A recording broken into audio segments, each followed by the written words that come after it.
people, right here in Trinidad and Tobago and around the world. It's Power 102 Digital. The future of talk is here.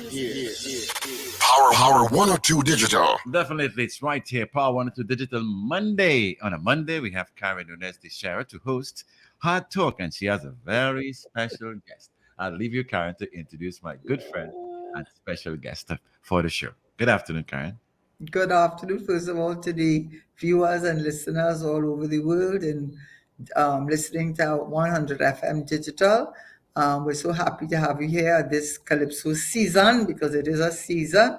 And of course, Daddy Mac, I have to mention him first because were it not for his support, which I have gotten over all this time that I've been on this show in particular, to get the likes of Pelham Goddard. I mean, I think even I don't think there's anyone in Trinidad and Tobago who does not know the name Pelham Goddard, who I am sure is sitting in his studio right now called Agra 9 Production Studio. Right. Am I right, Mr. Yes, Goddard? good afternoon. Yes. So what I try to do at the very inception is I try, first of all, to give a little introduction to the listeners and the viewers about who we have on the show.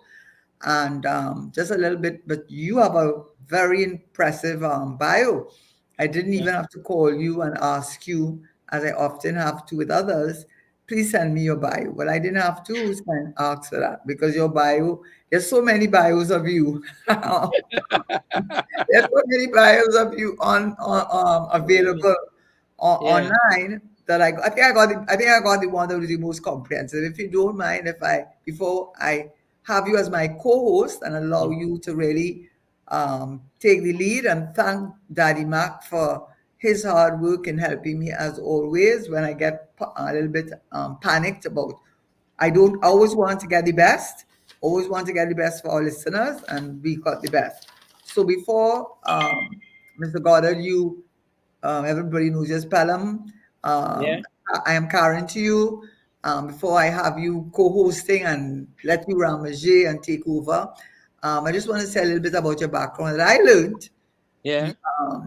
From reading, you do have a background in music, both from your parents, and that was surprised me. You grew up in St. James, from what I read. And yes, from the time you were small, you had a love of music, because you even corrected me about that. You told me, don't just talk about me as a pan, because today, let me just say this at the inset, that we decided that this is Calypso season. And so we have focus on Masquerade. Last week was Pan, and this week it's going to be the Calypso and Kaiso in all its iteration, various forms. Wow. And so I just wanted to say that you corrected me yesterday, that you said, I have a love of music, and that is true because from what I understand, you a little naughty boy in school. Yes, you were a little naughty boy in school. I mean, at St. Crispin's EC school. So in primary school, they realized that you could play the piano. Yeah. And you played it very well. But you didn't only like to play the piano. Apparently, you like to beat the benches. Benches. And that got you into some licks. All right? Yeah. I got that right? So, but I want to start with when you really started getting into the carnival. And that was getting some dates, if you don't mind, if I spend a little time doing that. In 1959, you said you never looked back because your father was a seaman and your mother, which was 88 years of age at the time, when this article had been written, she was 88 years of age and she had graduated from the Trinity and Royal School of Music, I expect, in London. That's one of the most prestigious schools of music that one could ever hope to attend. And that was your mother's background. Yeah. And so she is the one, from what I understand, and I'll let you take over soon enough. She is the one that really taught you to listen, to have an ear for music, to listen to the radio and be able to pick up the notes by just listening to the music. But what was a great thing that happened to you, I believe, was in 1959, your father was a seaman. And he brought home a piano. Yes. Brought home a piano. Yeah. And there was no looking back according to the article. There was no looking back. So although you like the Jose because you're from St. James, and so you Yeah. did like the drumming, piano was your love, and I think your mother had a significant part to do with developing a love of music and the arranging of music. So I would just fast forward to some Mm-hmm. later dates. So now the listener is going to hear all about what they may not have known about Pelham Garden before. Both in 1967 and in 1968, really, you said your career really took off because you started meeting the likes of Earl Rodney, and then you started arranging and you started arranging for I see here for a brass band. So you didn't even start with a steel band. And then I think in 1972, Clive Bradley Yeah. approached you. Yeah, I'm getting it right. Clive Yeah. Bradley approached you and asked you, he wants you to hold on something for him. He wanted you to Yeah. hold Tripoli. I think it was Tripoli because he had to arrange for a band on the hill, which we know is Yeah. Desperados. Desperados. Yeah, so His that is band was the Squires. uh, that was what His band was the Squires now with brass. right.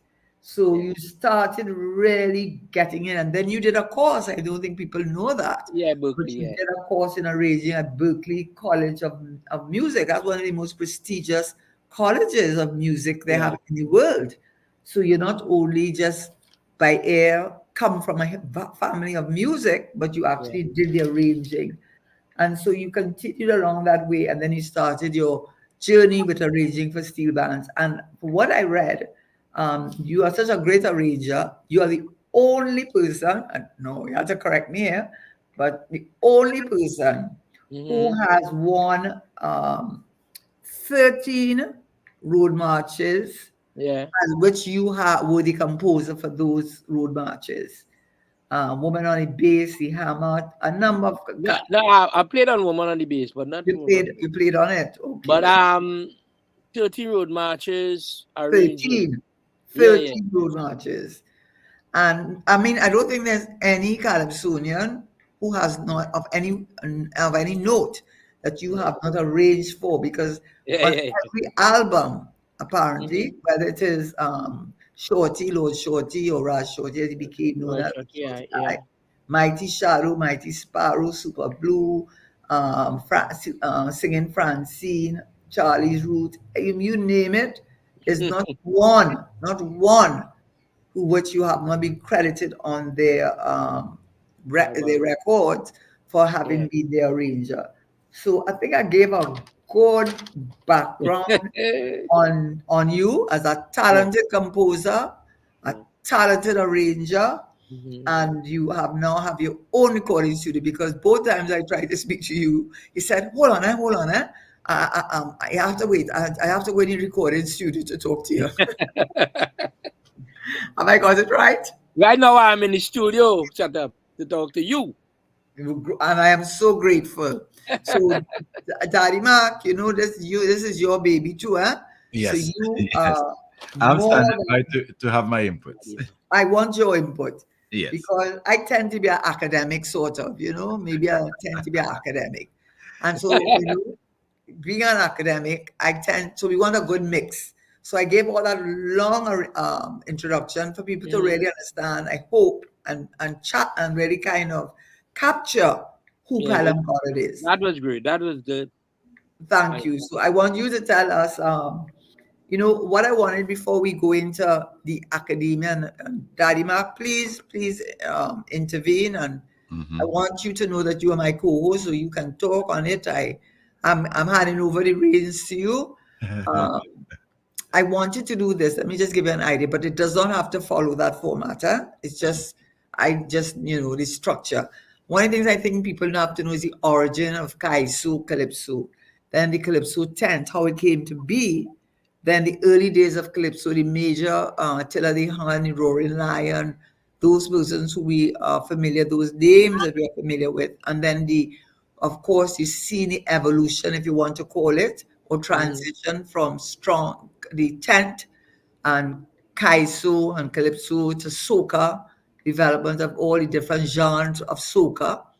And now we have, of course, the involvement of cot is critical. And in fact, Daddy Mark, I thought you were going to play. You know what I thought you was going to play? Pirates by Black Stallion. Or you were going to play Scrunter tune. I can telling them, lady, I can't sing any clips in the In free. the party, You want me to sing in she party? But if for free, not Yeah. me. I can't do it. You say it's against the Copyright Act. Okay. I never forget that. Anyhow, so we will turn it over and let's see your understanding because you are a man of many parts, which people will see. Let's hear what your take is on how Calypso, the origins of Calypso. I don't think people know, or Kaiso as it was really called originally. If you can give us your whatever take you want on Kaiso, Calypso, and your involvement, I give you free rein. Yeah, it's okay. All right. Well, I was born in 1946. Okay. 1946, I understand that when that is the year they start back carnival after the war. Right? So I was a little boy and I used to listen to Calypso. At that time it was Roaring Lion, Growling Tiger, Beginner, and all these guys will play on Radio Trinidad on the Radio Fusion. Radio Fusion, a little box in your house with a Yes. one knob, one station. You didn't need more than one knob. Yeah. Only one knob it had. You got Radio Fusion alone. Yeah. Then we used to listen to Calypso. The good part of it is I used to live at home, the whole house, listening to Calypso and making noise, beating all kind of things and singing the Calypso we hear on the radio, right? My brother will pick up the grater and he playing a scratcher and we pounding the table and all this kind of thing, right? And it came to what? It came to wanting to go to when we get a little bigger and think it we came into 610 radio. So we had two stations, 610 radio and Radio Trinidad. Then it became a little thing. We used to go to things like Intyre. Yeah, I remember that Auntie K. I remember Auntie K. Intyre. Mm. Excuse me. Is what I'm doing an interview. I'll call you back later. You saw how important the man is? Yes. Yeah, man, important man, you know. Especially now. I'll get cut off. I ain't seen you all again. No, I yes, seen you, we seen you, we seen you, we Yes, seen you. Yeah. Yeah. I used to go to Intyre. We used to go to things like Sunday Serenade. And you Sunday Serenade, they hear standard music and it just have some Calypso between. And all the whole family, my brothers and we follow. When I get home at that time I was 9 years, 10 years, whatever. When the piano came and I started playing the piano, everything I hear, anywhere, I would like to see only do. Anything I heard on the piano, I'll pick up, you know. And right, back on. Yeah. I'll pick up notes and all kind of thing and start to play one hand and all that kind of thing. And then we came to age where we was going to not pay for the tent, but we used to storm tent down by Sparrow, down by we had same cement and waterfront. Yeah. But you could have passed in the back on Dock Road, and the back of cement and waterfront with a galvanized fence. And you put your bike and you climb up there and you could see Pomponero, Sparrow. He didn't go inside then, he used to stay. No, that was storming time. What is storming actually? Storming mean that you're reaching the tent and you didn't pay. Or you could go. So what would happen if you didn't pay? What would they do? Well, put you back out, I guess. That's what it means. It means you mean you're not there legally then. And Right. People just storm things. People just storm parties. People just storm anything. Right. You can storm it, but storming means that you're not there legally, right? Yeah. Right. Okay. I just want to So when you see Bill Trotman, and all these guys, then we go back home, and whatever they sing, whatever they think. And at that time, I go back on the piano and I play it, and I, that was part of my development then, to hear and play what I hear. And Calypso was what? You should go and listen to Pan. Where when you go wrong at the Pan side at that time, you're hearing about 8 songs from one Pan. Now you're going down to a Pan, you're hearing one song, a panorama tune. Yeah. In those days, they go on to a Pan, you're hearing about 8 songs because they used to play in fets, right? And a week or two, well, when Panorama started in 63, it take them a week or two before they pick the tune. They didn't pick a tune in December for the thing. They coming up out of the 8 tunes they learn or whatever tunes they learn. Right? When they play in the parties or whatever, take the people, they say they're going with that tune. So that will take them 2 weeks or even 1 week. Because Panorama was only that was a good thing or a bad thing? It was only 5 minutes long. Yeah, but what did you think about that? I mean, the fact that you were not practicing a tune to be able to master it, rather than you were stretching yourself. What do you think of at that time? It was only most verse and chorus songs, right? They didn't have. It wasn't intricate like now. We have developments of different types. Right. We have a melodic development, harmonic development. They want all of that in a song now. Right. A band go Panorama, verse and chorus, and a little intro. Right. And they practice that and they go. Right. Until Panam No Stars is one of the first Panorama. Right?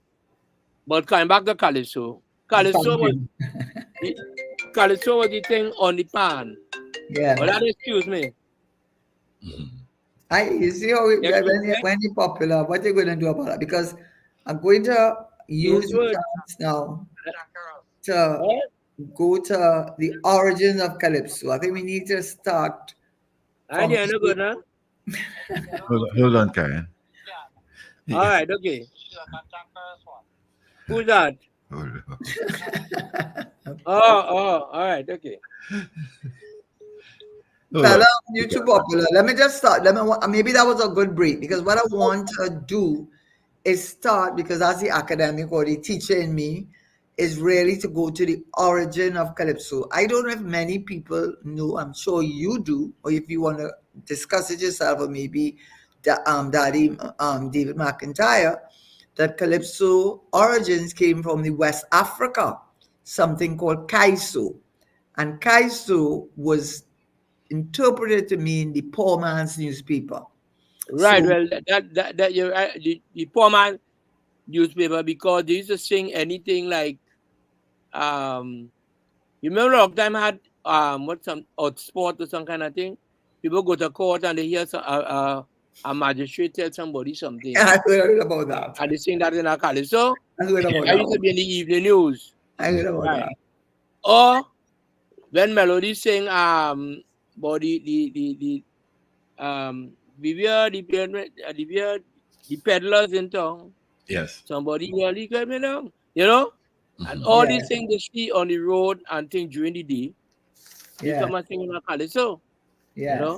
And then people used to be in things like they go in the rum shop and something happened in the rum shop. That's a Calypso too. Like Spoiler. Listen, the Spoiler sing all them tunes, amazing songs and all that.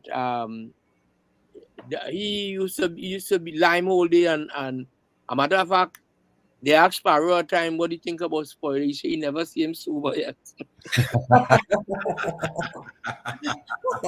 I didn't hear you say that. But what I don't know about that. Anyway, what I was really trying to focus on here is that when I started looking at the history of Kaiso, as we call it, and its origin was West African, and it originated in Trinidad and Tobago. What they said that it started very early on. It started actually in the early 19th century. And they said even during slavery, what slaves did was they used the Calypso to mock their slave owners and to communicate with each other. they used to call it Chantwell, and then it became Calypso. Chantwell, yeah. Chantwell. And what I noticed is whilst a lot of, I'm going to talk about back in the 1920s and 30s, Yeah. they really used calypso as a form of social and political commentary. And what it says, sometimes the spectators more believed what the calypsonian said than what they read in the papers. And I started looking at some of the songs or calypsos that read that really speak not just brown skin girl, be woman, my baby, all know that, right? And the funny ones, I mean, I don't know who did this one, just before I go into the other one. You know, there's a calypso, well, your father and your father, but your father don't know. Yeah, Shame and scandal in the family. that melody, He saying that. I And think so. then there was the other one about the tailor. This one going competition, who's the best tailor. And Yeah. the last one say, he's so good. A man That just is that is on a Nelson. corner. And he Nelson. can make and he can make I played on that record. you played on a record. Yeah, with Adi Kuto. What he said he just have the person just have to go around the corner. You're on the corner and he can measure him and he can make a Yeah, you just have You to see what that was saying. They when I'm talking about spoiler, Yes. they have so much imaginative effort to imagine something like that, to It's sing something true. like that. It's You know? true. And that was the thing about Calypso, eh? Now we are Calypso a kind of serious way. But You long think so? time the Calypso was kind of humorous. They need a little more humor in the Calypso. But Right? Mr. Horner, I'm going to disagree with you a little bit there, you know, because I am no expert, so I just go by what I read. I know that I don't know when you say now, as opposed to when you're talking about when it, because I think there was always a mixture of both humor and political commentary. And in fact, the one on the magistrate was so serious. That is where they said the art of double entendre, meaning double meaning, really took off, because Well, now that you can say, well, what do you mean? I mean that. I wasn't talking about the magistrate. I was talking about yeah. X. So we developed that art of double entendre, meaning double The- meaning, and I think it came yeah. of that case. Am I right? Yeah, well, that, yeah, you're right about that. Right, but Because go people ahead. just want to mean something else and say, what else is it? Our audience Yeah, will always want to say something else than what you see on the stage. And they and didn't not know get that. sued, and not Right. get sued. So they make up those things that keep your mind thickened, so to speak. Exactly. I don't know if you remember. Remembering other calypsos that had that same sort of political commentary, but it was still very witty. I remember. I don't know who it is a songwriter. Um, When he said, so you talk about the politicians in cabinet, and he said, maybe his mother, whoever told him, if you don't have anything good to say, you mustn't say anything. So he called a name of some politician, and all he kept saying was, um, um, meaning, of course, that could oh, be right, like, right. They want them to. It's like somebody will say, call the name I'll whistle. yeah. Ever hear that song? he couldn't find nothing good to say. So all he's saying is, Right. Call the name I'll whistle. But Yeah. let me just say this, though, before we go on, and you can go on and go into it, and the times of 1930s and so on. There was serious commentary, because we had some, especially during the days of the Shagaramas, where the Americans in charge, or having been given that lease of Shagaramas, the base, and you have songs like Yankees Gone and I Sparrow, will take over now. Gina Dinah. Gina Dinah. And then you had Well, Sparrow with the bass. Then you had Nap from that my era come up there. So right. And then you in had my a era, Tell I was None. 10. I was 9 years at the time when I was singing that. Going on Yeah. to 10. And then you Yeah. had Mighty Cypher singing about the Shagaramas issue. And Attila didn't Yeah. have no nationality. And then what about Cypher singing if the priest could play? Who is we? Right. So you know, it's all the things that make up. And they don't pass like somebody tell you, you ain't pass nothing, boy. Everything you take up, you know. Yes. Yes.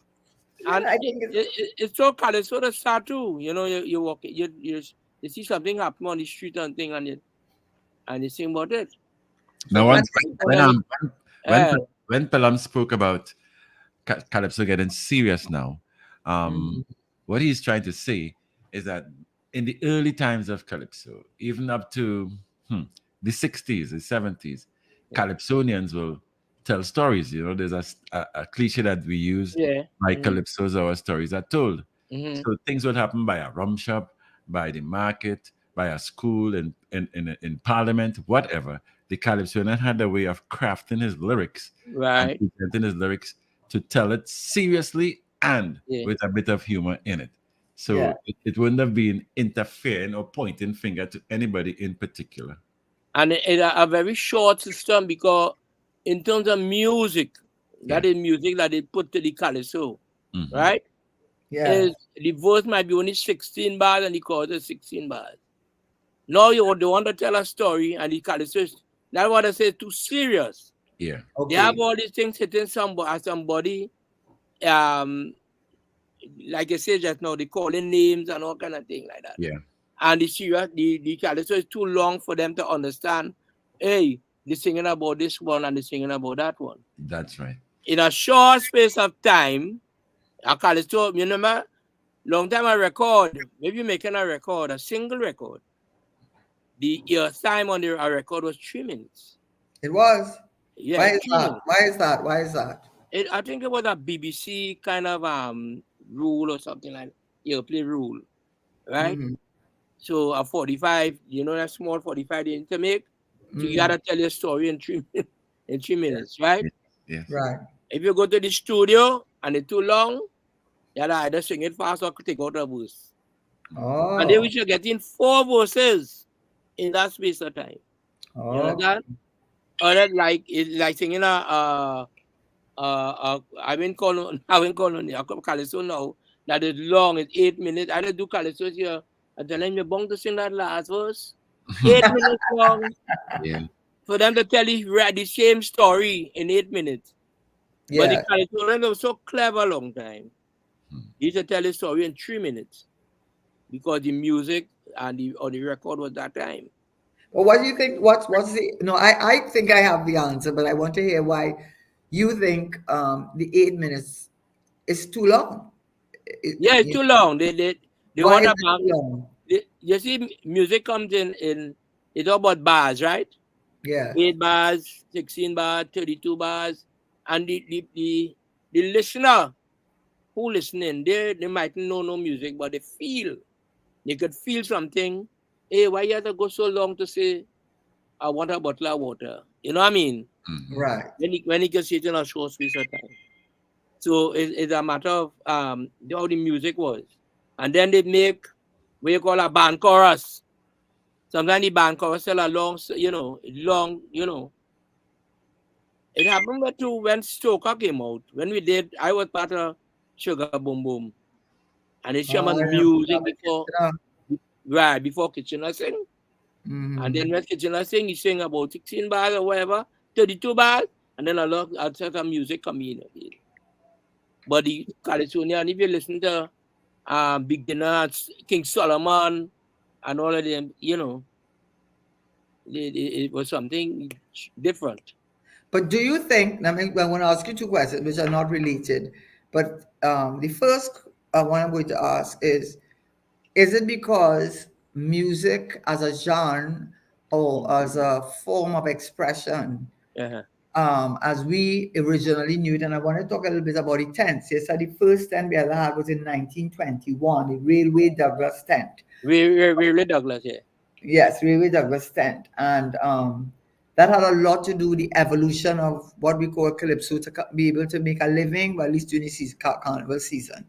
So do you think that part of the reason I'm asking if nowadays why calypso would go on too long is because it has become dance music, and because it has become more of a dance music rather than um, a listening music, Listen. Yeah. Mhm. that people then want to play the music so people could dance. Because a lot of times, nowadays with some of the calypsos, soca music, anyhow, sometimes I don't Surprise. even think people listen to the words except maybe the chorus, but they like the rhythm and they like the beat. The music. Yeah. Yeah, so maybe could that have influenced it? But I want to go back to when you were a child.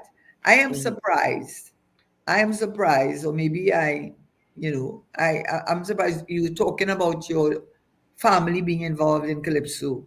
I mean, wasn't it looked upon in a very much the same way as the steel band was looked upon as being something from the lower class, the Yeah. African You see. people? So I'm surprised your parents. I don't know who your parents were, Yeah. but I mean, what I would think that many parents either aspiring to get their children not to Well, it be have some calypsos we couldn't sing in the house. okay.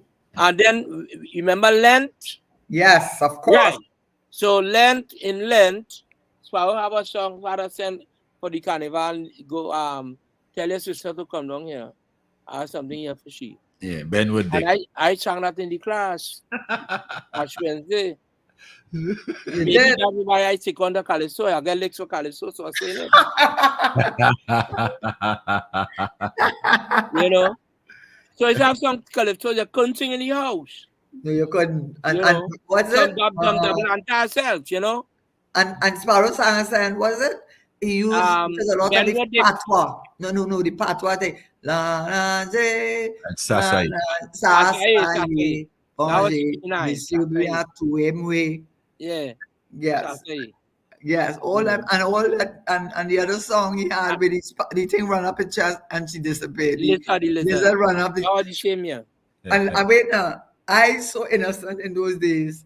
Now got into convents and I don't understand the calypso. I don't know why is everybody laugh? Why what is the joke? How lizard run up, she dresses and it disappear. Disappear. And the teacher she only laughing everywhere. Where the lizard? Teacher Mildred.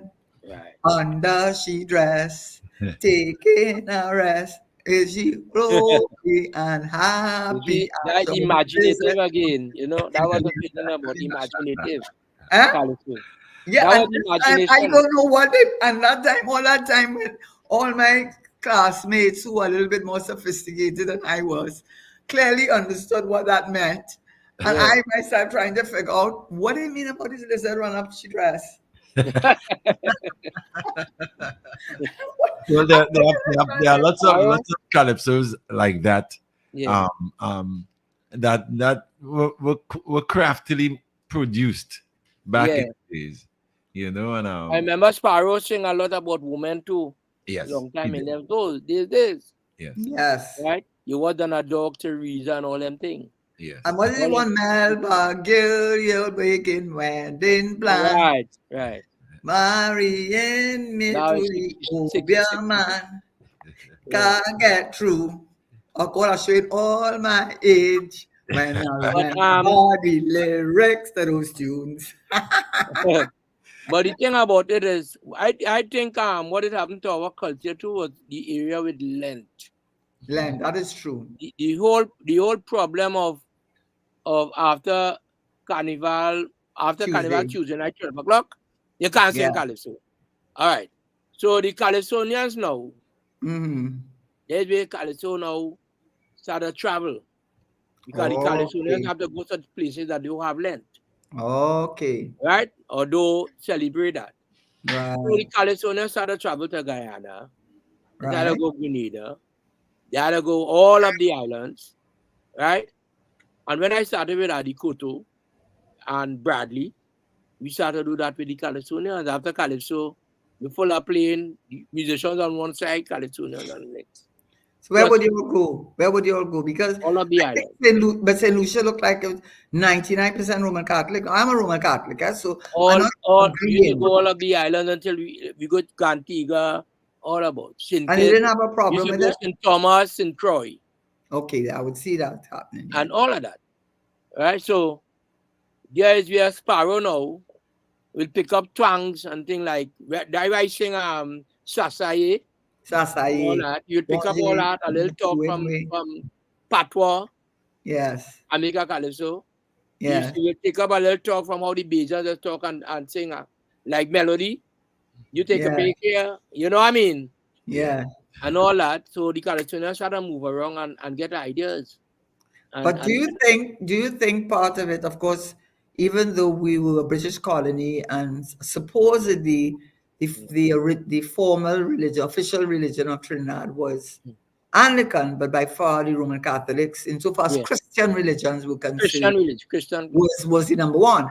And you have to admit that many of the calypsos of the time, Kitchener and Sparrow, dominated the airwaves. I mean, right. A lot of the calypsos, especially in those days when people were very, more, I don't know, it was pretentious about things. Well, remember, Kitchener and a whole group of them, beginner and all of them, went to England. With Windrush? Yeah, in 1948 or something there. 48. And Kitchener used to send calypsos to Trinidad. Yeah. Right, a guy named Rupert Nose used to arrange him and orchestrate the music and send it back to Trinidad. And that's how we get the road me to walk on Carnival Day and all these things. Road me to walk right. Carnival Day. Right, you know, you can send that. So that is my... I remember you bringing back so many memories of those calypsos. Remember when we didn't have calypso, when we didn't have carnival in, we had to have carnival in May? 72. When he had the polio outbreak? Right, 72. And he won with that calypso. That is the first, Rinorama, the first road march that I played on. You did?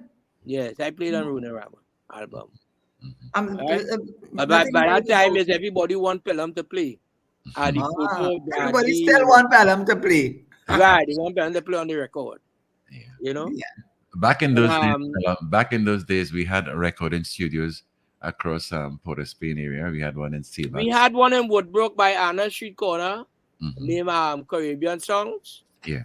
And then we had international recording down in Sealots. And then people used to record even in Strand Theatre. Yeah. Oh. Yes, Kitchener record in Strand Theatre. And then they record in different places. It had down in the record down in Guardian Sports Club.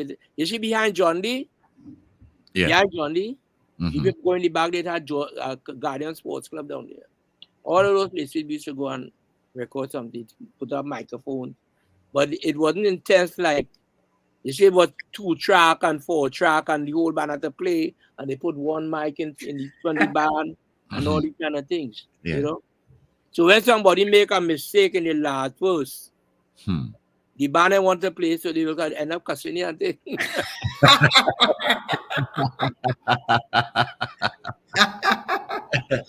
we went to play Rinorama record, right? The first tune on the what we're going on record is a song named Carnival in 73. Yeah.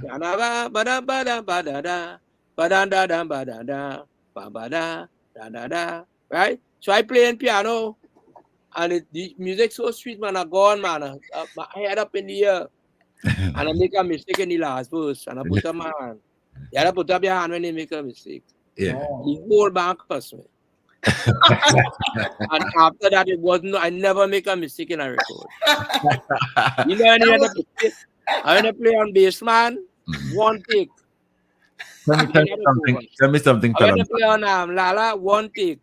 You learn your lesson. Tell me something, Pelham. Back in those days, Pelham, to record music and things, were the musicians musically literate or just guys who could? You have to be able to read. When we reach an episode, if you can't read.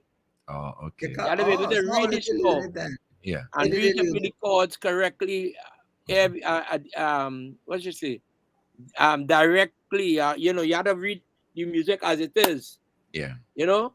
If it have a phrase going pa-bam, pam, padam, pa-bam, pam, padam, the arranger will stop to tell you that is the phrase. You write it down. Right. So you had to read that. How did you learn it then? How did they learn the music? No, being able to read at a tank library too, because in those days we used to go to bar rooms and thing and jam music and thing, right? So in Esquires, I went and they say I had a jam session. And when he hear me play, he called me outside. He said, "Tell him all you had to, why you had to learn to read." And that's all that man tell me. And he gave me a book, the Russell Garcia arranger composer. And I studied that book for 6 months. Serious? Yeah. And that by that time, I reading it. And then I happened to go to St. Thomas with Adi Koto, right? And I stayed in the room with Adi Koto. And during the day, I used to take all the music and compile it. First trumpet, second trumpet, and I'm marking it at the same time to see the phrasing. I said, oh, that's the phrasing, you know? Yeah. And when I came by back, phrasing? What do you mean by phrasing? For us, not in phrasing the... is like, if I tune, pam, pam, pam, St. Thomas girl, pam, pam, ba, da, da, pam, pam. The band gonna play that, right? Right. The first trumpet and thing, you have to see how it play in the quiver, semi this and that, crochet, name, you know what I mean? And rest. So you're watching T. And then I started writing my music by 1972. That's what I heard. go, 1970 was a big day. But let me go. Let me also say before we move on to the evolution of calypso, the tent itself, my understanding, and you can help me with that. And of course, Daddy Mark, because I know he's an expert in himself too.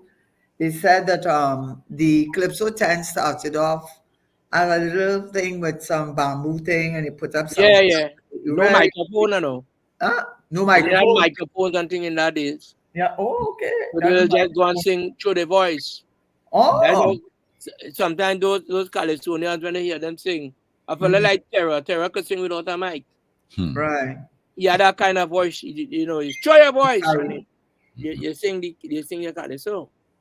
You know? But what I understood is, of course, the first set of calypsos, that is in 1930s, revolved around either light topics or controversial topics like politics. I understand from not question. I understand from Rudolph Otley from UTT. Yeah. That in the chant, well, the women started chant in the fields, you know. Right. Oh. And they used to carry a melody and while they working. Okay. Right, they working in the fields, you know. They had a chant. Oh. And women was more going to the tents too and chanting, and all of that happened. Oh, okay. I understand. But what they was long before my time. I wouldn't. Yeah, I would like to think so. Yeah. According to somebody, I wouldn't need my peanut in a pack. I also hope so. But what that says is you're giving credit, and so we have to talk about women in calypso. But before we do that, I just want to end the thing about the tent, because what I understood is that originally, of course, you couldn't go in the tent. I mean, that was not where upper middle class people went. It was just the middle class. But what this guy, this gentleman, with his Railway Douglas tent that he started, what they started doing, from what I understand, is that they would set apart a certain part of the tent that would be just for the upper middle class and the middle class, so that they could feel comfortable. And to a large extent, they enjoyed going, because many of the calypsos, they probably were very glad to hear the topics, which would probably be their competitors, mostly in politics, mostly their political competition. So they're very glad in that kind of setting to hear it. So that's how they said that they were able to bring respectability originally to the tent by putting aside a special side of the tent just for the so-called upper class, where they could feel comfortable and kept away from the masses, so to speak. I don't know if you had heard anything like that. I heard something like that too. Yes, this is what I heard. Something like that. And coming back to you now in your production studio, and then we will ask you about women in calypso, what you think, because you have introduced it. what I was also learned, because you said at the beginning they didn't even have a microphone, so much less to say anything more sophisticated than that. But Yeah. one of the things they said that helped to develop the calypso as a musical art form that was commercialized was at the start of having a studios where you could do the recording. Because prior to that, you had nowhere you could go to record your tune or record your music. You just were relegated to the tent. But then when they started providing a place sort of where you could do A recording, record. yes, a studio recording. Is that It had a studio up in Shafter side, right? among Hope, called Telco. If you notice some of those old records, you Yeah. see a Telco. Mm-hmm. And people too used to record. It had people like, I forget the names of they used to come and set up mic. You could record out once you get a space. Telephone company? Eh? No, no, no. Nah, I Telephone? don't think so. Oh, I no, don't think so. okay. I don't think so. The label. A Now label. the Okay. label was Telco Records. Okay. Right? Then even a guy record it have a record of a guy record on Park Street, Carnival Juve morning. Hmm. Yeah, I don't know if you'll ever hear that record with a cock crowing in Juve and he record people playing Daddy Mac heard it. that was 1956. The Daddy Mac exact heard it. because I didn't hear it. Eh? I couldn't heard yeah. it. I couldn't heard it now. Yeah, I think Mark could pull up that. You're gonna, Juve morning recording. Mm-hmm. And then people like I think it's Abraham did the name used to go and record steel bands in the yard and Yeah. all that kind of thing. And Californians could have record they used to go Radio Trinidad. People Radio Trinidad studio could Mm-hmm. go and record a tune. That's in the 1930s or early No, no, no. 19th That will century. have to be either the late 40s or 50s or something like that. Right. So it's kind of a Yeah. breakthrough in terms Yeah. of calypso being commercialized and not having to limit yourself Right. to the So that 10. when you could hear it, they hear it on the radio now, and Right. people That go and is buy it. true. Hello, Yeah. tell me something. What was it like to record a calypso? Let's be talking calypso. I mean, now you hear the cost is like between $7,000 to $10,000 to Wow. record one song, right? Yeah. Back in those days, what was the cost to do a recording at a studio? You have any information? Well, let's put it away. In those days, when I came into Calypso, Mhm. the musicians were getting what $12 a song, right? Yeah. And they will have a whole band. They will have 5 horns, then they will have bass, guitar, piano, then they will have percussion, 3 people, then they will have a drummer, right? And they pay for that. Then they had to pay for the tape. Then they have studio time. When I came in, the thing studio time was about maybe $100 or $200 for studio time, because Yeah. studio time was very important, Mhm. right? If you go and waste time in the studio, that is you. So they used to record thing, and then it developed the tape. The tape to record started to be $1,000. The studio get to $200 an hour, $250. Musician went up. Before people have home studios, the musician fee went up to $300 a track, or $250 or something like that. And then you have to have a 2-inch tape that will cost. You have to bring it in from the US, or it will cost you $1,000 a tape. A tape only taking 2 tunes. That when they start to do tunes too long, disco 45 over 6 minutes, and so on. So 6 minutes, a tape only taking 3 tunes. Then you had to get a tape for mastering, mixing, and mastering. Then you go to Barbados or Venezuela or America to do a stamper and bring in. Then they have What's a stamper? What's a stamper? that's to make the record. That's like a what we call a mold. Then Okay. they put it on the thing, and they put in a little what is it called, vinyl.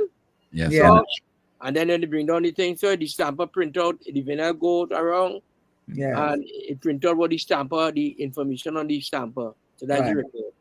Right. Side 1 and side 2, Right. right? Mhm. Right. Then you want a album. Everybody want an album. The other get a picture. True. You had to go to do songs, color separation. You had to go to somebody who doing cardboard and all the prices will be up. But those days now, Callisto selling. Yeah. If you could sell 10,000 records, 50, 20,000 records, you make back your money. Right? Yeah. And then the arranger now, I caught in those days, it started like maybe $1,000. Arranger now is you're talking about $5,000-$6,000 to do a song for the arranger. For Yada. And then it becomes, what does you say? Everybody have their own price. It's not a standard price. It's not nobody have a standard price of how the much it costs. Yeah. You know? You want the best. If you want the best, you pay for the best. Tell me something. You want Back the best, you pay for the best. back Yeah. in those days, to record a calypso, an orchestra was very, very important, right? Yes, it's whole band in the studio. Yeah. Now, Notwithstanding, if you want an extra instrument inside of there. So somebody might want a violin song. mhm, I mean, somebody might want, like Shorty will want or the extra, dulak, while Yeah. he playing yeah, and all that and then you see what happened is when I started was 4-track recording, mhm, right? Then they went to 8-track, then went to 16-track where you could overdub things. yeah, Then you gone to 24-track and all that. And people used to go here, we travel to New York, we record in New York, we record in Barbados, it was a whole thing. It's only down in Coral had a place where you could stamp the place you record. Other than that, you had to go away and make it. Tell me something. Back in those days, with the orchestration, the calypsonian was in a comfort zone to execute his calypso. Now we have this digital era where the computer, a guy will pull a laptop and create a rhythm. Can you tell me how you feel about the comparison of the quality of music we are getting now via laptops as compared to orchestration? All right, for me, And let me just add to that. I get the impression that even if you don't have a good voice like me, I don't have a good voice at all, but they can actually do something to you can make take a it voice and make sound it. good. Right? Yeah. Yeah. Mhm. You know? Because you have things like it have melodyne Yeah. and it have something like auto tune. To tune. Yeah. And Well, you that's for can me. and tune you can tune up your voice. Mhm, Right? mhm. But I personally don't like it. You know why I don't like because a voice when you sing on a microphone, the dynamics of your delivery is there. Okay? And if you had to take it down to auto tune, the delivery comes to digital now. Mhm. Right? It come like part of a piece of equipment. Your voice come like a piece of equipment, other than a human voice in front of a microphone. Yeah. So I don't like that. But that takes away from, Right? because when you have to go and perform live now, it's a whole different. Right. They have things like Ableton machine, Mhm. audio interface, and all these things. I have all of these things here.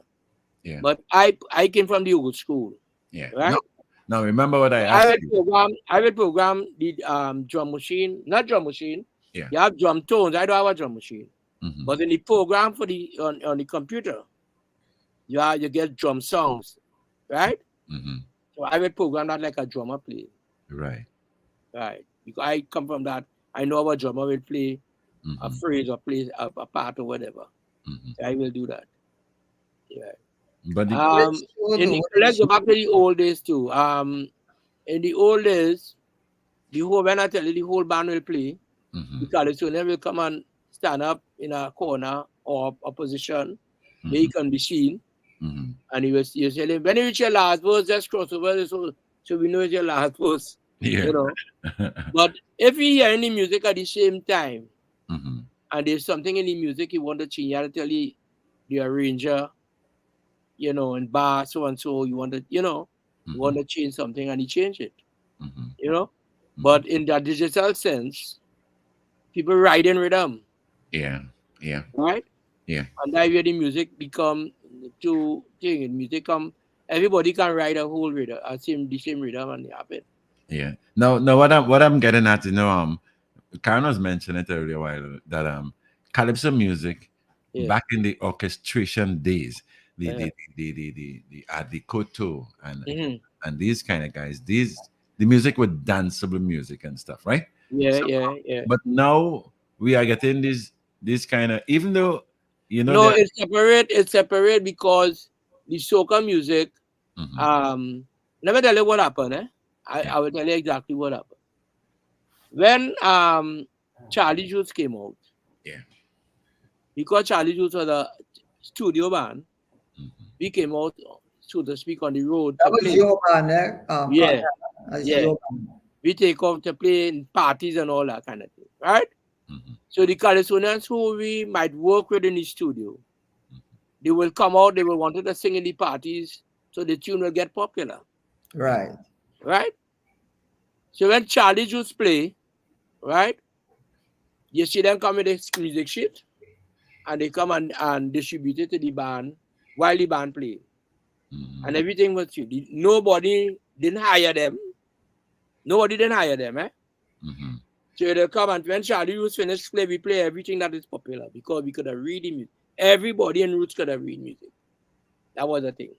Go so mhm. we used to travel and thing. Anyway, and then it came now the promoters find look, you see that? We could get the Californians to sing in a party. So they try to separate the band. They advertise the band Charlie Juice here, and then they go to featuring David Weller, featuring so and featuring Shadow, and featuring Juke, and featuring all these people sing with us, eh? Mhm. So it's a different thing. They hiring them now and hiring the band at a smaller fee, you know? Right. Yeah. Right. Okay. So the Californians came to be a fed situation. They come out the tent and they Mhm. sing the song, and it have people who follow us all in South and all kind of thing to play, you know. Yeah. Right. So that is where the Callisto field changed. So the California was after that the California was singing what they had to sing in the tent, and Hmm. they want to sing what they want to sing as a party tune in the party. Yeah. Understand? So it's separate as soca and calypso. Yeah.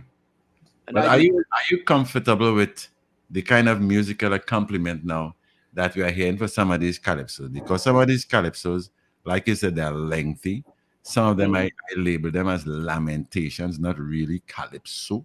Sometimes I call them calypso songs because these people will go into a studio with a guy with a laptop and he'll build up. Some guys are very good. I mean, I can talk you about. know, really going on here, no. Some people are go in the kitchen and a bedroom. Yeah, Well, have a laptop and a mic. yeah. But But let me tell you something.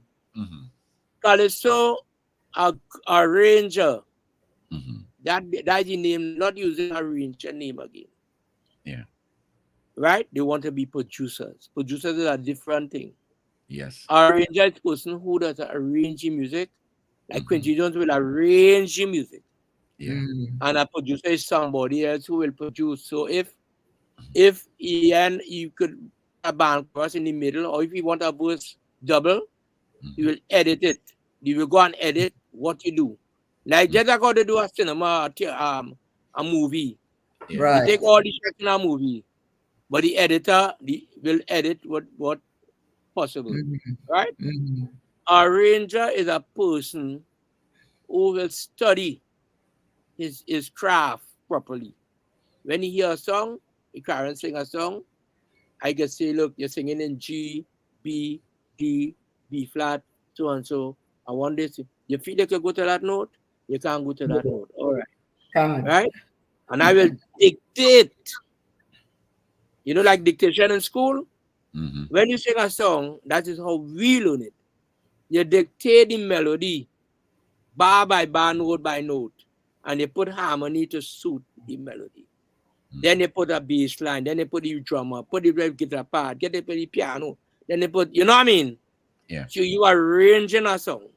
Mm-hmm. You don't go to a studio and have a rhythm and you sing, Mm-hmm. Right. right?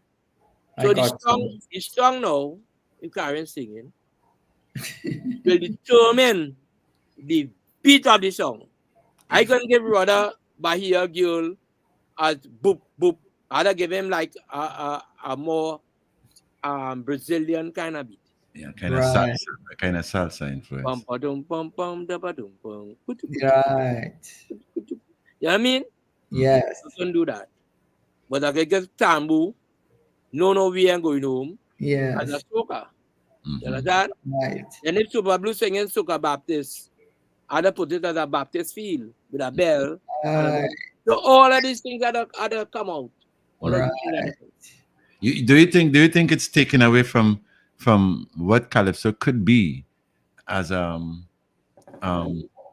something commercial? I think it takes away from the commercial ability or revenue earning part of the calypso where people liking the music is concerned, because what I find happening now, there are some producers, some of these guys who call themselves producers with these laptops and things, they don't give you like the real brass sound.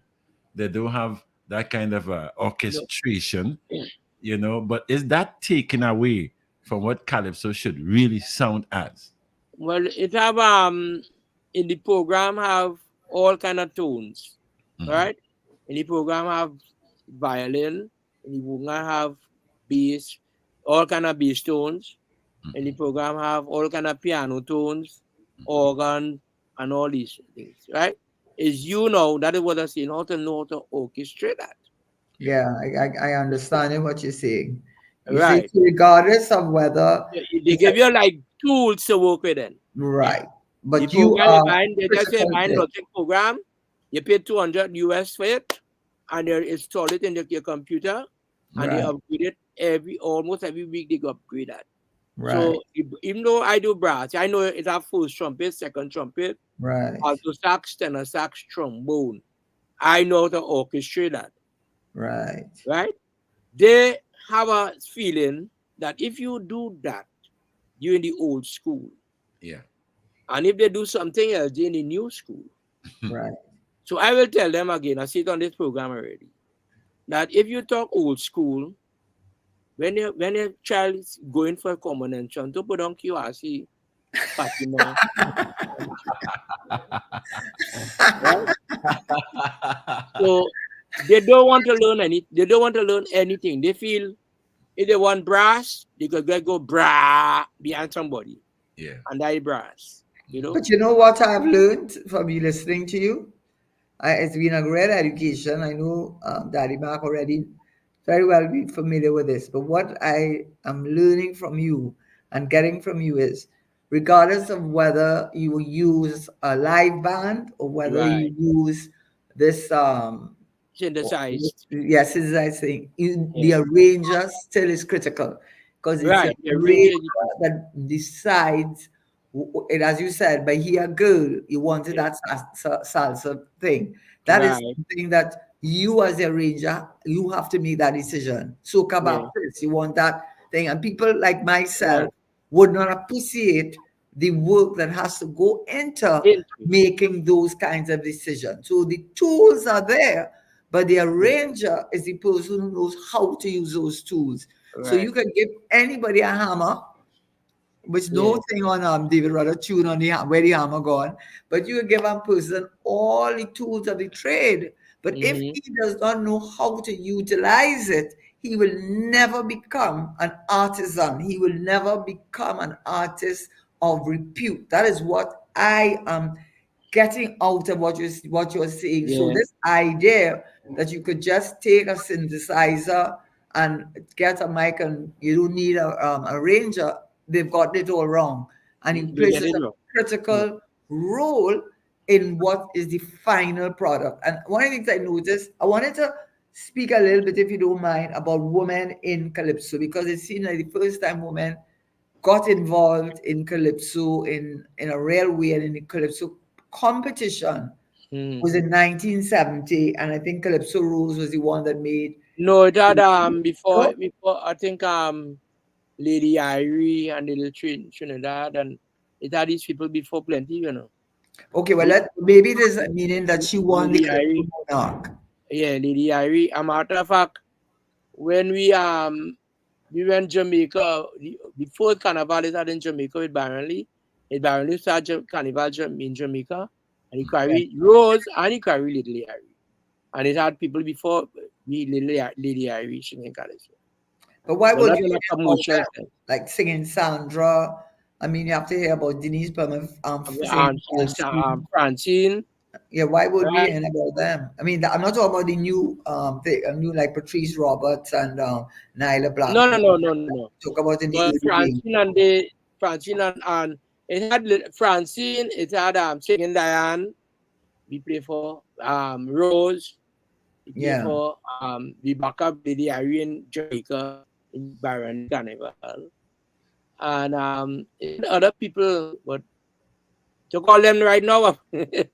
You know Yeah. what I'm trying to say? Yeah. And maybe I am being sexist myself as a woman. I shouldn't even think like this. But I do think that I don't think I was alone. I felt that like calypso was something that belonged to men.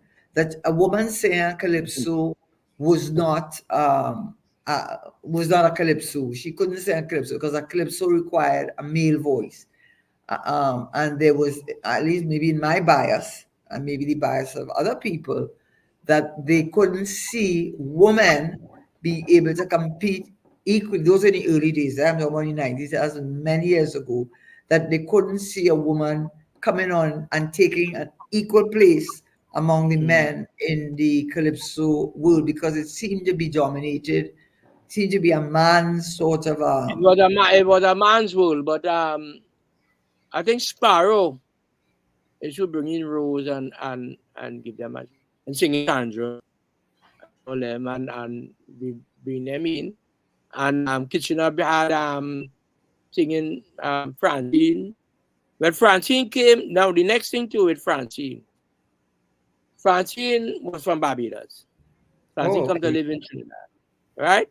And when Francine came out, Francine came with a group named the March of Dimes with who is that?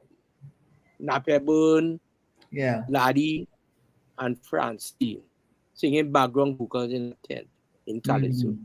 And then it had more women singing. If they wasn't in the front line, they were singing background vocals. Right? In Calypso, backing up the Calypso. That's how I knew it. That's how I knew it. Right? That's And then how Francine came forward and thing, and then Who's this even song she sang? Napier Byrne, you remember Napier Byrne sing, "Listen, Mama, I wanted to I tell want to tell Santa Claus. Right. I Napier want Byrne sing. a Constantina for Right. me. And I am a little boy, something, and I'm so woman lonely. in singing. I know I can't sing, but you could see I know the songs. Yeah. So Oh, that is Lord. where Francine and start. Right? Okay. All right. And then we started hearing about singing. She sang she sang with Edwardson. Yeah. And, She sang You Got a Giveaway. She's that giveaway, yeah. She sang with Edwardson band. Yeah. So whoever wasn't singing, Calypso You know was what singing. song I remember? I remember the song. And this is what they said. I will call his name Merchant. They said that a lot of Calypsonians took advantage of other Calypsonians. And I know that when he was dying in hospital, and people were saying that he was giving away his songs for next to nothing. And many of those calypsos became road marches or song clips of the year, which he got very little for Yeah, it. but he had it covered royalties and stuff. Huh? He might have registered it. Once you register it, then the copyright, right? Yes. So although he might have sell a song for next to nothing or whatever, but when you give somebody a song, right? You don't give them the rights of the song, and that's the part of the song. The part of the song is the rights, That's correct. right? Because they could go out anyway. They could make a roadmap. Right. As well, the song mightn't do nothing. Right. You know? Right. So as long as you have it That's an covered, important point you're making there. copyright, yeah, you have the rights. You don't give Yeah. away the rights of the song. That's a good point you're making, because I just remember that when he was dying, I mean, I'm just following like the man in the Yeah. street, I suppose, and that he was in the hospital, and that was what was being said. But I never forget they had a calypso. She's saying, I think it was a merchant song. She's saying, the neighbor saying, "You're going this time. You're not leaving me home." What's the song? She said, I go I'm into coming to. I'm coming "I to. come into." comment. Yeah. I We like that. let me tell them my experience with Muchan on Okay. a one-on-one, right? Okay. I did an album for him at a time named Pro. And then Charlie Roots was a band. When Charlie Roots travel, we used to travel with a cast of people, a whole cast of Californians. We carry Brigo, we carry Muchan, we carry the what was Posa, and all of them. We reached in New York, and I see Muchan with a guitar. In about half an hour, Muchan composed about 4 songs. My God. Compose, and I only saying 4, be more. All Wow. of them Californians wrong in Muchan and all of that. You say, you like that? Say, yeah, man, we'll take that. I'll get the lyrics. And then I'll copybook. Copybook full of blue ink. Is writing blue ink and pencil. Yeah. You write He's a all them genius. songs. Then. He was a genius. Right. He was. He's a genius. A Yeah. prolific writer. Yes. You should have played. That's the next thing too. You could talk about. Calypsonians I know in my time, most of them play guitar. Mm-hmm. I see Shorty stand up along by the band, make about 3 tunes and he's singing and he playing the guitar. I know Calypso Robin, I know Merchant, I know Sparrow, I know Rose, take up guitar and strum guitar and make song. I know everybody. Nowadays, they with somebody write lyrics and then making up a tune. Right? So these guys used to make, the first time I get a Rose known, the second tune I did for Rose, Levy Jam, the Coca Jam, and then when I get the arranger the tune, it's a cassette with raw material. And you had to listen and all other things to hear. People used to ask me, Pella, you gonna arrange that? I say, yeah. Nothing ain't wrong with raw material. They singing with that guitar. You understand? Yeah. But nowadays, because of you could go in a studio with a laptop, right? They hear the rhythm and feel they can make a song. You know? Which is wrong. One of these songs that really very touched me, again, sticking to women. Of course, Denise Plummer got a hard time when she started, and she got pelted with toilet paper and all that sort of thing. And she's gone, no longer with us. But I have to admire her for her tenacity, and also for the fact that the Calypso, the woman of the did eventually embrace her, because of course she wasn't known to be involved in calypso. She was known to sing country and western and pop No, music and so she's on. singing in Shakonia. Shakonia, Yes, I used to go she Shakonia. started singing in Shakonia Showtime. I know her from that. She So sing all kinds. She sing apart from with country and western. She could sing ballads and stuff. right, but what I'm trying to say, you understand what I mean. I mean, calypso is roots are African, and at that point in time, in our development, there was a very much a sense of wanting to have something that belonged to you. I'm not saying it's right. I'm just saying that's how it was. Eventually, of course, people got to that. The mighty Trini, he went through that too. No? Who went through that? And he went. And he went through that. With Mighty Trini went through that with not only with the public, he went with his immediate family. I heard with his so. father. Yeah, I heard his father so. didn't want him in no Calypso. His father didn't want him in Melbourne. Yeah. and all that kind of thing. What does So that say? even What does that say about the calypso then? yeah, What does that say about the acceptance of calypso back in the day? I mean, we have come a long way. That's really what well, it's. I guess in how it dissolve and how it think it might have little stumbles of who you accept and who you don't want to accept. I think all things for all things like that. It's part. Of, You, it's you part get of the customers, package. Yeah. you get a customers, you get a if you get a customer sparrow and somebody else come and say they name something else, you want to hear him, let me hear you, you know. Well, you know what I remember to say, Sparrow, but before I go on to that, what I remembered because I knew Christoph Grant well enough because we are both lawyers and I worked in Chief State Solicitor for a while, a few years, and he was there. And he used to produce a lot of music. I think that's his real calling. I think he produced songs that you get to. Is it songs that you get to by singing Sandra? God, that's a Yeah, powerful. yeah, yeah. Oh God, that's a powerful. Crying in That the ghetto, crying in the ghetto. cries of the, oh God, that's a powerful song, you know. I mean, And then a guy come and saying they laughing in the ghetto. Yeah. huh? Yeah. Pink Panther come and say they laughing in the ghetto. Yeah. Well, I didn't hear that part. I only hear about crying. Yeah, That song. laughing in the ghetto because people have Victory TV and this and that Yeah. and the, you know. You know what wrong with that? You know, I want to say something. I just said that before I go on. You know, sometimes people say, and this is only my view, and it does not have to be correct at all.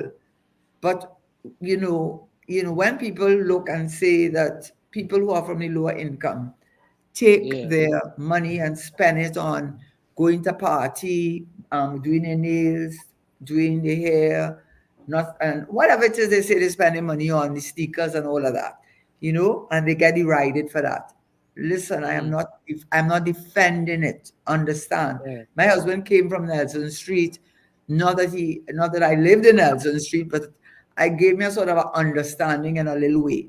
When you Mm, feel that your income, and this is just a theory, I'm not saying it is correct, but uh-huh. when you have a theory that the $3,000 you have, that cannot pay a mortgage, that Mm, cannot pay for a car. First of all, you're living in town, so you can walk to work. That cannot pay for a mortgage for a house.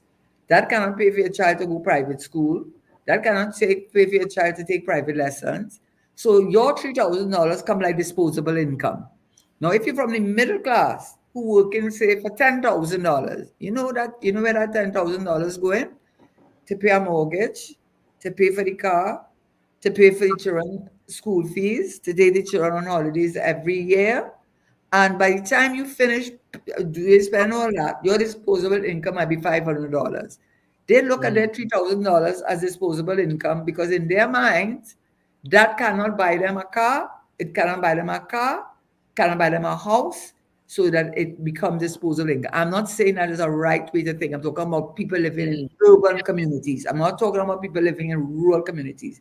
So mm, I think sometimes when we are condemning of it, I am not saying it is correct thinking.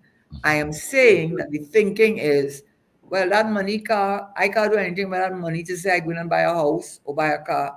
So I might as well enjoy it.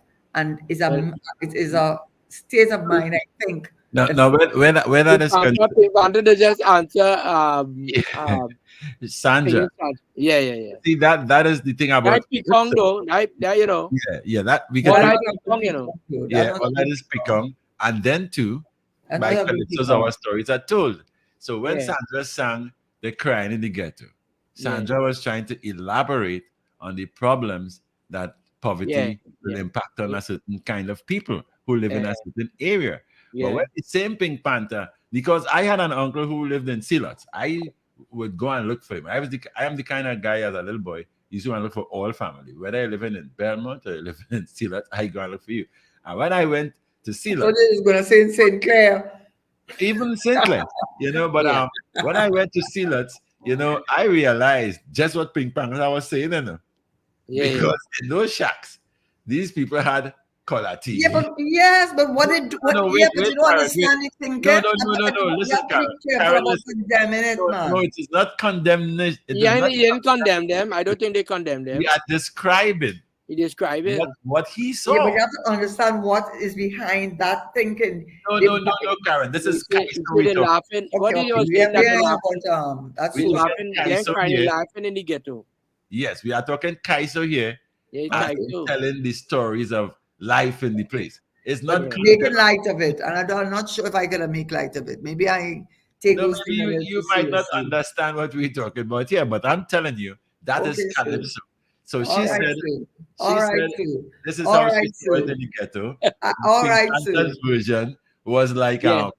you know, All we right, sing that, Sue. But but I know what there I is just like in say. the I ghetto know calypso is of social Cuba. political commentary, and let me tell you something. That's my view. Is a lot of these people take the little bit of money and they say all their money is disposable You income because see, it cannot buy anything.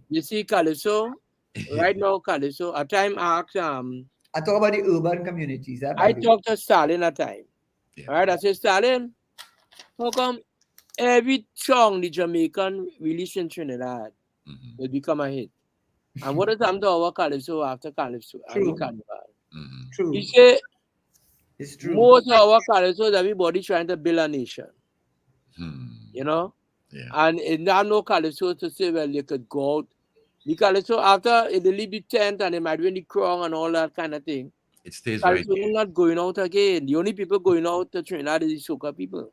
Mhm, mhm. They're going to all kind of cruise and all kind of thing. They're going to No, and they're Mexico. going to all the carnivals all over. There are 50 Trini style Calypso carnivals. is the soca people singing in that. That's true.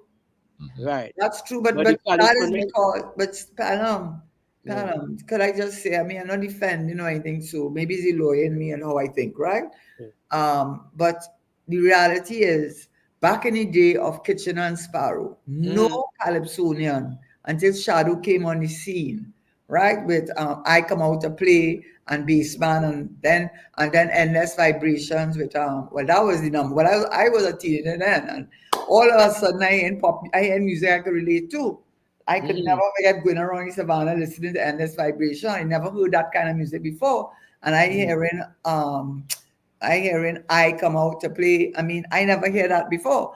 And I remember that when that happened, I remember Sparrow coming out and saying, what's that? That's not Calypso. That's not Calypso. Because he felt threatened by it. Now, the Mhm. reality is, it is a trans. You have to be able to understand that, like everything, the genre is developing. So now it has moved away from Kaiso in the tent, where it didn't Mhm. really matter what the beat was, because it's using the same beat, it was the words that mattered. Then it moved to both the music and the words, and then it moved to this thing you call soca, which is the invention of Lord Shorty, Mirage Shorty. I no question about it. That Mhm. me when I was a young girl, I mean, it changed calypso so much to me. It's just something I could relate to. And today, back in the day, when Mhm. Sparrow and Kitchener ruled the roost. I remember the records. Nobody else seemed to be able to make money from calypso, length or no length. They were the only ones who made music. Today, we have Kes de Frontala. Well, don't talk about Marshall, Nyla Blackman, Patrice Roberts, Skinny Fabulous. They are able to make a living as calypsonians throughout, and become wealthy from the which they are entitled to do. Take their bands with them, because we have 50 Trini style, not New Orleans style, not They, what's the name? they when want to term themselves as Calypsonians, you know. But it's soca, but it's soca. What is wrong Right. with that? They, they What will is term themselves as soca singer. But but the right, but Calypso, where did soca come from? I know. You have a point, but the Calypso, let us say the Karen Ashes and they be here all year. They're not going out like them. Because You you know? know why? You Even know the why? You Chogas. know why? You know why, Bella? Yeah. It's just come like country and western. Country and western has its own. America's a big country, so when they have a country and western, whatever it is, have the big thing like Yeah, yeah, yeah. Golden Globes or whatever you call it. They could get millions of people. We are 1.4 million people. Our calypso in its traditional pure sense is something that if you are not from Trinidad or you're not from Tobago or you're not from here, you don't know what in heaven's name we're talking about, because it is peculiar to us, because it's us talking about our social and political issues. You cannot think you could sell that like that. What you could do is use it as part of developing your tourism culture, so that people come here and you put on these shows. But it is unreasonable to think that they could go abroad to sing these songs and people could, unless it's rum and Coca-Cola, unless you're singing Astrobilis. Let me interject here. Let me Right? interject. Let But me interject. soca can do it. Let me interject here. We understand what you're saying there, Karen, but Okay, I look like there I gave two people. are Calypsonians. Okay, let me make a simple uh, um, comparison. When Right. Shadow did Poverty is Hell, that went global. That isn't what is happening. What you're referring to is the political side Right. of Calypso. Calypsonians. Right. Nobody, people outside don't know about who's prime minister here. They don't care about that. Right. But if you can sing a calypso, Right. Posa had some. I mean, Pelham could endorse this when he Right. sang "I going on party tonight." Up to now, Yeah. he does Okay. that on when he's traveling. Right. So it depends on how you put together the lyrical content of the calypso. Content. Right. Because And then what are you calling that? um, Calypso or soca? What you what calling it? happening? Let's think about what happening in the calypso now, right? Tents open, tents could open. In those days, tents was open Boxing Night, early January, and people was going.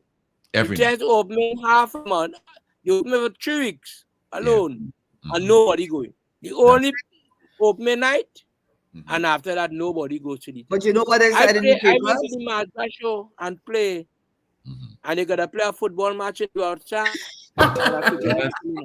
I've been to some of the tents this year. The calypso side of it, Yeah, the calypso side is not marketable for outside. that's right. So what the That's- people will come, you see that guy, the DNA man, yes, you're sure he going outside, yes. right?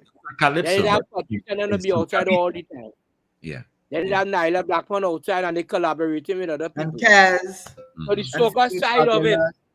Yeah. the soca side of it is well taken care of. Bungie Garland sing some serious song too, though, you know.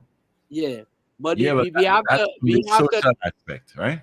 we have to take the calypso now, and because of what calypso is now, we gotta know how to market that calypso part. Exactly. I don't know how we're going to do that, you know. No, well, what the And calypso? not They to have say people look at the pull up Skinner Park, which is a festival every Yeah. year. Right. Regardless of how Yeah. calypso is, they will go Skinner Park with a cooler and the rum and Big the picnic. everything, Yeah, big right? pick. But why they And not don't, coming? and don't forget the toilet paper. You have to remember the toilet paper, because at least I Why think they they not ban coming? the toilet paper. Why they not coming to the tent? And the tent now, long, is operated by private enterprises, right? You have Jazzy Pantin, have Kitchener tent. You have the Martinos had spectacular. Martin Brothers. You have the guy was running Sparrow tent, Yeah. private enterprise. Now the Yeah. government have to give all these tents money. The cost is too big. Yes, I agree with that. You have 30 something Scalisona singing in a tent in a night. True. Nobody ain't getting bench. That's But true. how strong is this song to bring people? Who they're going to hear Sparrow, they're going to hear Chogdas, they're going to hear Shigalo's Crow, they're going to hear these people. Who they're going to hear now? But can I say to that? Two things I want to say to that. And one of them I got in the papers. And the other one that I knew, because I knew the Martino brothers, for whatever reason, I knew one of them at least. So what I understand about tents in general, this is the time when a lot of these Calypsonians who are really more, they're not well off. Let's just say they're the thing. And that's their season for them to make some money. So Right. they come to you, they want to sing in the tent. And my understanding is that you feel that you can't turn them away, there's a little opportunity to make a little money, so you give it to them. But what the tents would do, 'cause I've experienced it enough times, they knew who the drawers were. So whoever was the draw, they would make you wait until midnight to hear. So you had to wait through all the ones that you didn't really want to hear. But the reason why the tents would hire them, it was because this was their opportunity, their limited opportunity to be able to make some money during the carnival season. So that is one of the reasons why 32 instead of only slimming it down and be more commercial. The other Yeah, thing but I at the same time, the managers will listen to the material, all the material, right? And he will make his program according to the material. So yeah. you could even put Rex West. Rex West will come and entertain the I crowd. remember Rex West. Right, he entertaining the It used to crowd. make him Regardless of how we think. laughing at him. And that is what it was. After you work, let's face it, you work for the whole week, right? You're stressed out, that kind of thing. The Rex West was Friday and the funny. weekend is time for you to dress up and go and sit down and relax and be entertained. And he was And that's entertaining. they're not going to hear all these lyrics the lyrics are not entertaining you then. Yeah, but I'm just telling you what I was told. The other thing I read in the papers, what I read in the papers, I do not know if it's true or it's not true. The reality was, I know that when I would go to tents, or people would go to tents, a lot of times people used to go to tents because they used to hear the political commentary, things that they wanted to hear about, where they using the double account Not or only whatever. political commentary, But all then now nobody does it. They don't. Well, they touch a few of us, but it seems as though there is some understanding that they're just. I'm reading from the papers. This is not me saying that. They are saying that in the tents now they seem to want to keep away from anything because a lot of people being sued for defamation these days, and they are being very careful now about what they can or cannot sing, so that has affected the tent because people went to the tents to hear the bacchanal, the political bacchanal. They did go. Let, That is let me fact. let me let me jump in here and add to what you're saying there. Now, back in the days, Sparrow, Kitchener, yeah. most of these guys had strong political calypsos, but they never pointed finger. Yeah. But at some Right. point That's true. in time, a kind of a That's political true. influence took over Calypsonians, Yeah. and That's some true. of them were affiliating themselves with the political True. parties to That's true. attack another party. That That's true. you see, when that started happening, the That's crowd true. Yeah. started diminishing That's and the true. calypso tents because You people. know, long time when people live in a tent, Mhm. That's true. they're singing going out the tent, Yes. When you True. live in the tent, the last thing I play in the tent for about 5 years. I play in Kitchener tent. All that is my development. Okay. Yeah. Yeah. When people leave in the tent, first weekend you leave Kitchener, with the road march tune will end the tent. That That's is The what road that's march what song happened. yeah. Yeah. will end the tent. So people stand up, they put on the light, people start to dance and thing, and they go out the door singing the road march song. Yeah. But Right? Pelham, what I'm trying to tell you, I am It's telling a you from road my march song in a tent experience. now.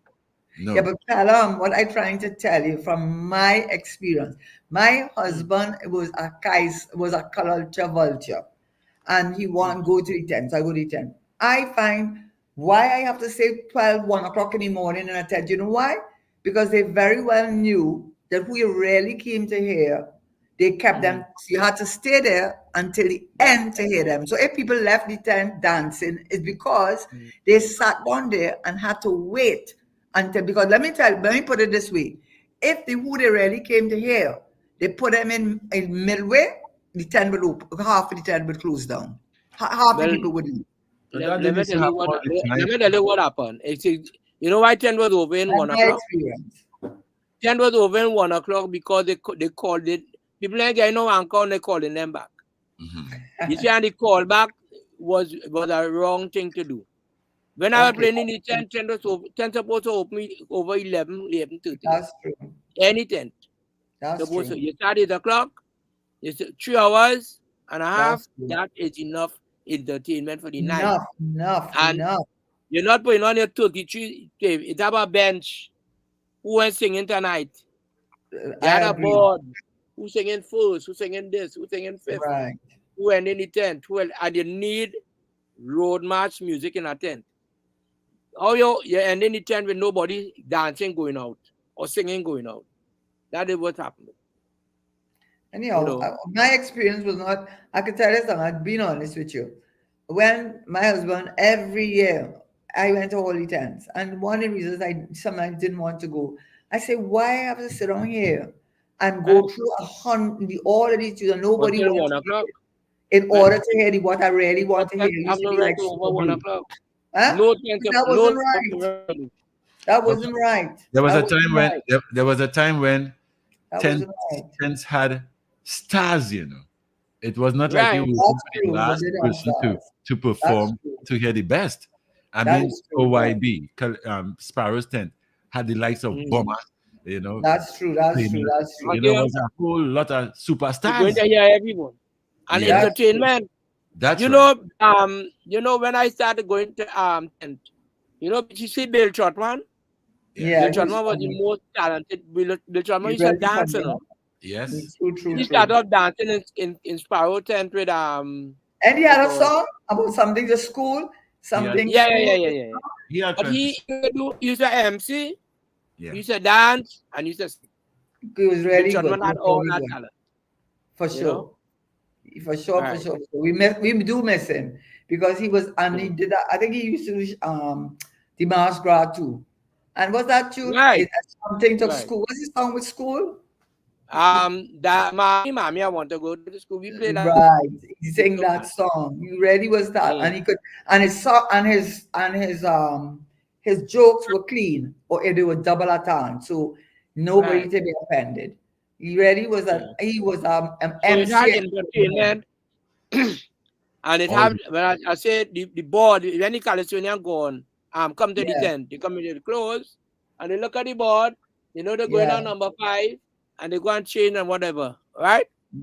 Yeah. So the manager used to look every night and find a way how to make the show better for people.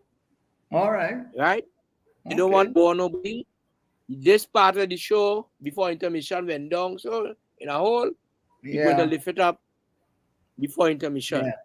After intermission, you want a high. And it was to be short. It used to be short. The second half was short. Right. So they don't make how the show is going to be. That's true.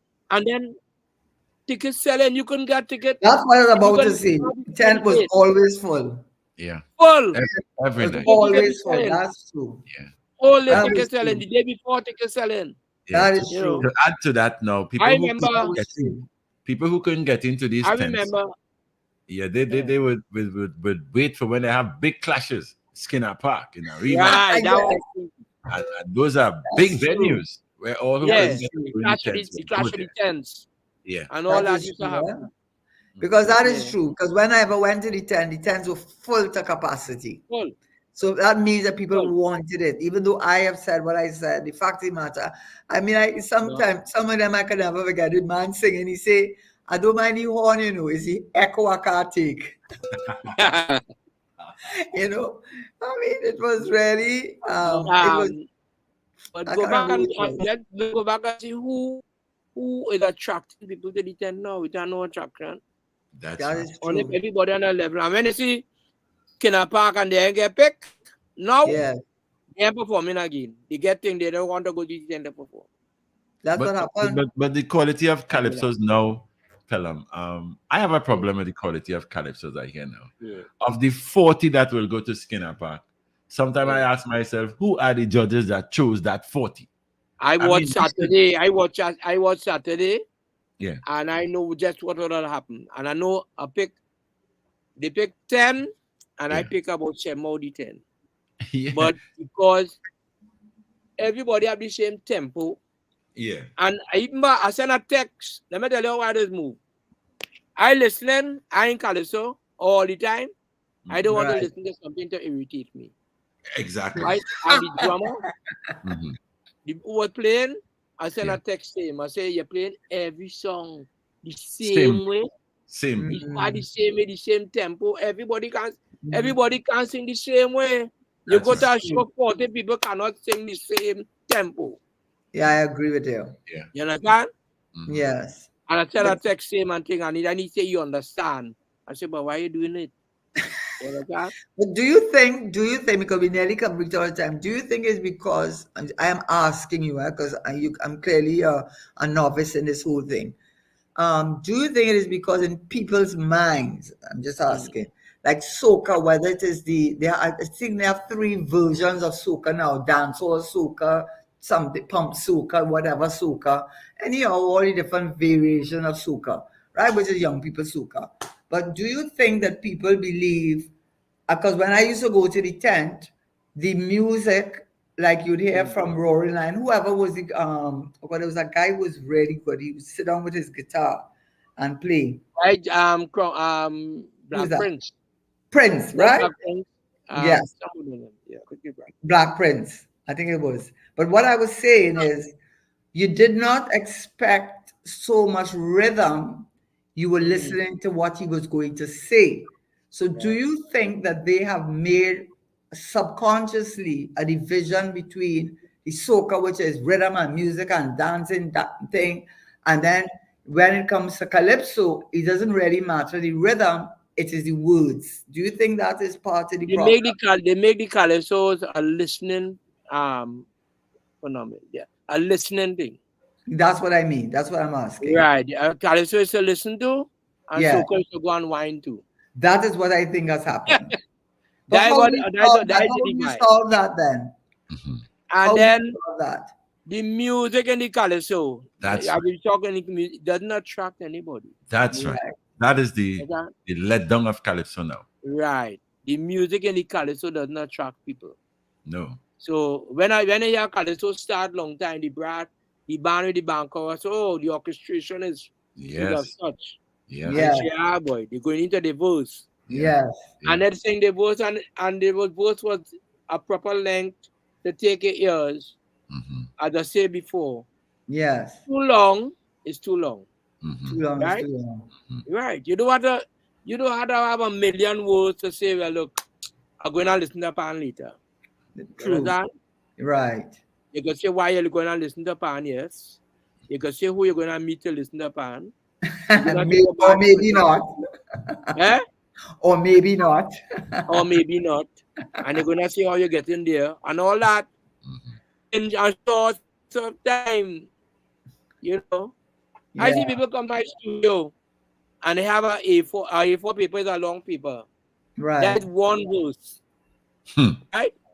And then when they come to the second verse, we have to stop the track Yeah. and they put the paper in But second why verse. they doing that though? Why you think they're doing that? They want to say something, but they don't want to forget what they want to say then. And they Oh. want to say it longer. You understand? And I say, that song so long, you want to sing all. Yes, you want that. That's the important part. They build the important part for the last verse. It doesn't long again. But the important verse, boy, I want to sing that verse, boy. You make me leave out that verse. Mhm. But I mean, Yeah. what You know, I think now what is happening now, the adjudication of calypso is also killing calypso, because it seems as though the people who yeah, are listening to education are calypso, plenty educator now. yeah, they do. It have adjudicating music, Yeah, lyrics, yeah. presentation, Mhm. or Too much, too props, much.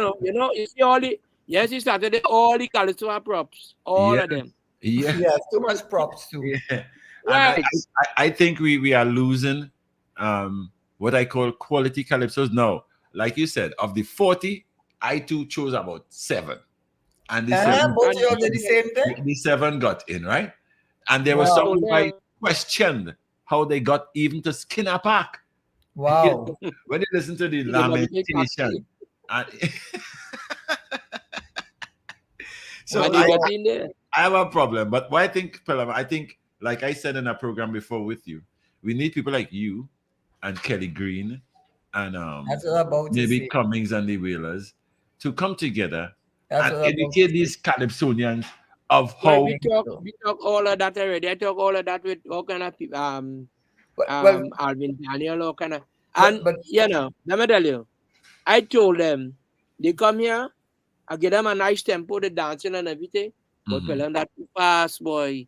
Yeah. Let me go at 90, and let me go at thing. I say, hey, because Sparrow sing, all kind of thing in Masgra show, and Yeah. sing it fast. Yeah. Education is a good tempo. Yes. Yes. Kitchen, I think fever in my head. You say Yeah. to yeah, yeah, Simon yeah, at good Yeah. tempo. Everything Mm. they want to slow down for the judges yeah, to hear the lyrics. What Yeah. about the music? yeah. Yes. I think that is Well, what they well, put in well, the well, Dr. Pelham Goddard, we've run out of time and I don't want to get in trouble. I always say Okay. that.